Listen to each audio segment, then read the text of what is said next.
안녕하십니까? 오늘 참으로 좋은 날입니다. 우리 함께 하나님 말씀 스가랴서 9장 9절의 말씀을 함께 보겠습니다. 시온에 따라 크게 기뻐할지어다. 예루살렘에 따라 즐거이 부를지어다. 보라, 내 왕이 내게 임하시나니 그는 공의로우시며 구원을 베푸시며 겸손하여서 나귀를 타시나니 나귀의 작은 것 곧 나귀 새끼니라. 아멘.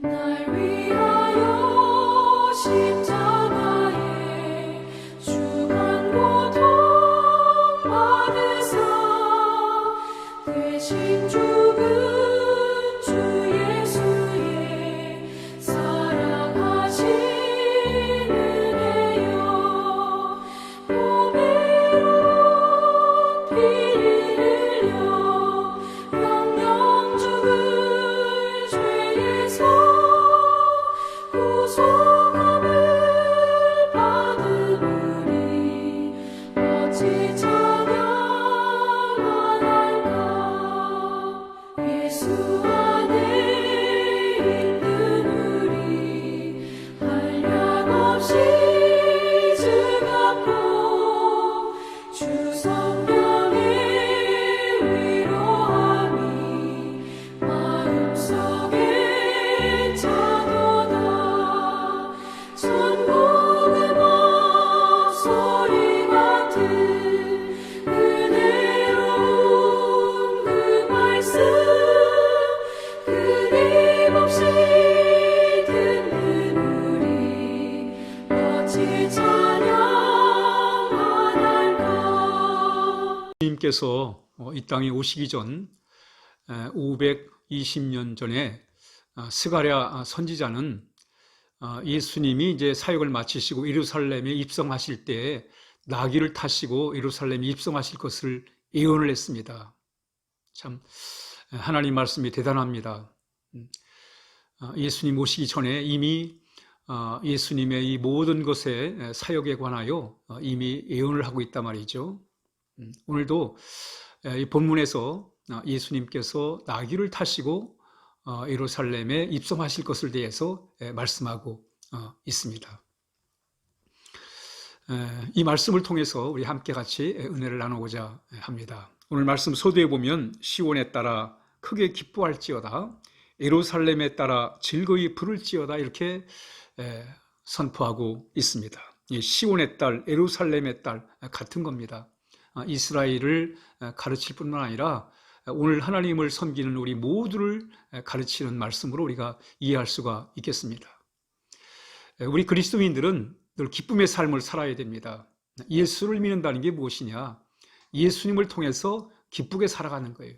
예수님 때문에 기쁘게 살아가는 것입니다.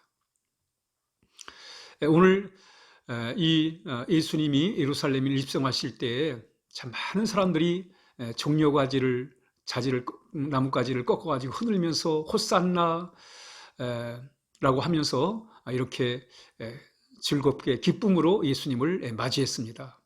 그래서 정말 예수님께서 예루살렘에 입성하실 때 많은 사람들이 호산나, 우리 예수님이 구원자시라는 거예요. 우리 구원자이신 예수님을 이렇게 찬양하는 그런 이렇게 찬양을 하게 됩니다.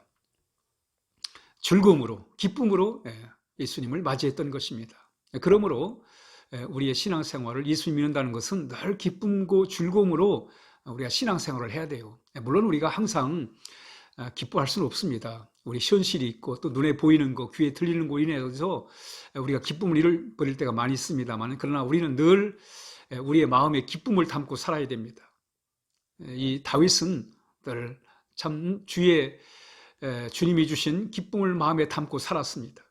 그래서 주님이 주신 기쁨은 어떤 곡식이 풍성할 때보다 더하다고 이렇게 고백할 정도로 우리 늘 기쁨의 삶을 살아가야 할 것입니다. 오늘도 이 기쁨의 분위기예요. 크게 기뻐할지어다, 즐거워할지어다, 즐겁게 즐거이 부를지어다, 이렇게 말씀하고 있습니다.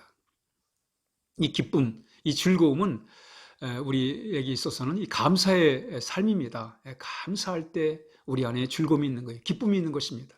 그러므로 우리 늘 감사의 삶을 우리가 살아야 할 것입니다. 하여튼 예수님이 입성하실 때 많은 사람들이 예수님을 인하여 기뻐했습니다. 즐거워했습니다. 우리도 늘 예수님 때문에 기뻐하는 그런 삶을 살아야 할 것입니다. 그러면서 보라, 내 왕이 내게 임하신다. 왕이 오신다는 거예요. 왕이 오신다. 구원자가 오신다는 것입니다. 이 땅에 하나님께서 우리를 사랑하셔서 예수님을 구원자로 보내신 것입니다. 우리가 바로 사는 길은, 복된 행복한 삶을 사는 길은 우리가 예수님을 구원자로 모셔드려야 됩니다. 우리 인간들은 바로 살고 싶어가지고 복된 삶을 살고 싶어서 윤리와 도덕을 만들었어요. 또 법도 만들었습니다.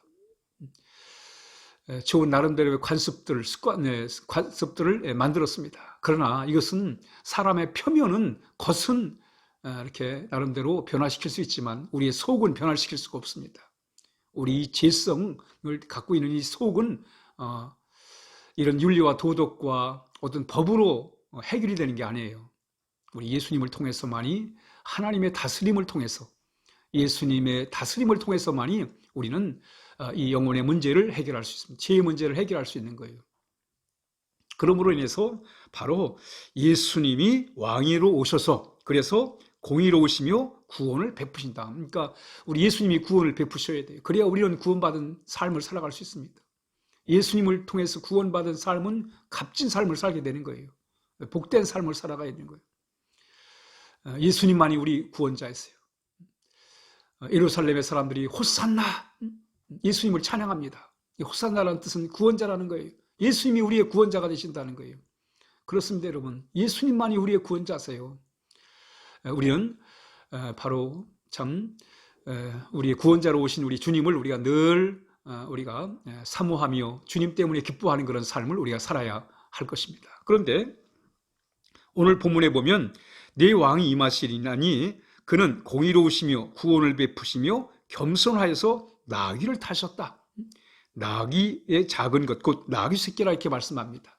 예수님은 나귀를 타고 입성하셨어요. 옛날 장수들은 말을 타고, 백마를 타고 입성합니다.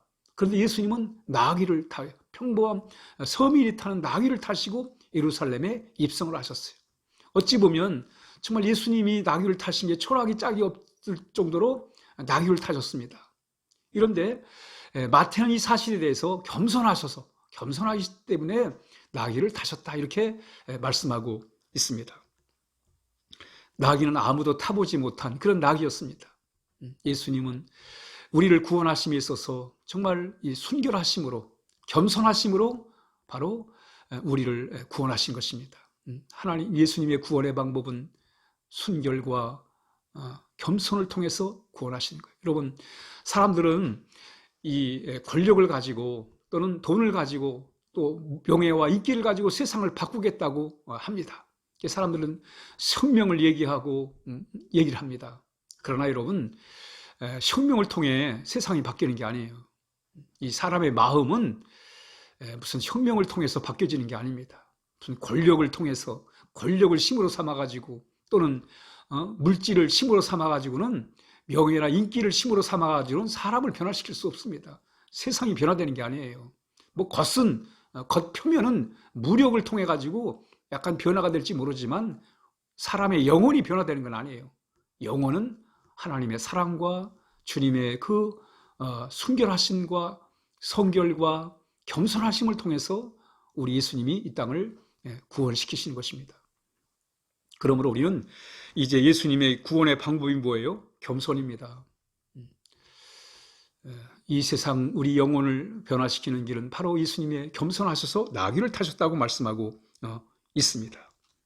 그러므로 우리는 겸손하신 주님을 따라 우리도 그런 귀한 삶을 우리가 살아야 할 것입니다. 우리는 주님 때문에 기뻐하는 삶을 살아야 됩니다. 우리 주님은 우리의 구원을 위해서 참 죽음을 마다하지 않으시고 예루살렘에 입성하셨습니다. 죽을 걸 알면서 예루살렘에 입성하신 거예요. 왜? 우리의 구원을 위해서. 그리고 겸손하신 방법으로 우리 인류를 구원하시기 위해서 나귀를 타시고 입성하셨습니다. 우리 그 주님을 통해서 우리 날마다의 삶 가운데 늘 구원을 경험하는, 이제 구원 받은 거로 만족하는 게 아니라 그 구원을 누리며 살아야 되잖아요. 구원을 누린다는 것은 주님을 더욱 사랑하고 또 주님과 함께하고 주님 때문에 기뻐하고 감사하고 또 주님의 은혜를 우리가 늘 선포하며 살아갈 때 우리는 구원을 누리며 살아가는 삶이 될 것입니다. 함께 기도하겠습니다. 하나님 감사합니다. 이렇게 주님의 참 십자가의 고난을 통해서 우리 구원받게 하시고 우리가 하나님의 자녀가 되게 하시고 또 복된 삶을 살게 하셔서 감사합니다. 우리도 주님이 가신 그 길을 우리가 갈 수 있도록 늘 인도하여 주옵소서. 겸손한 삶을 살게 하시고 복된 삶을 살게 하옵소서. 예수님의 이름으로 간절히 기도하옵나이다. 아멘.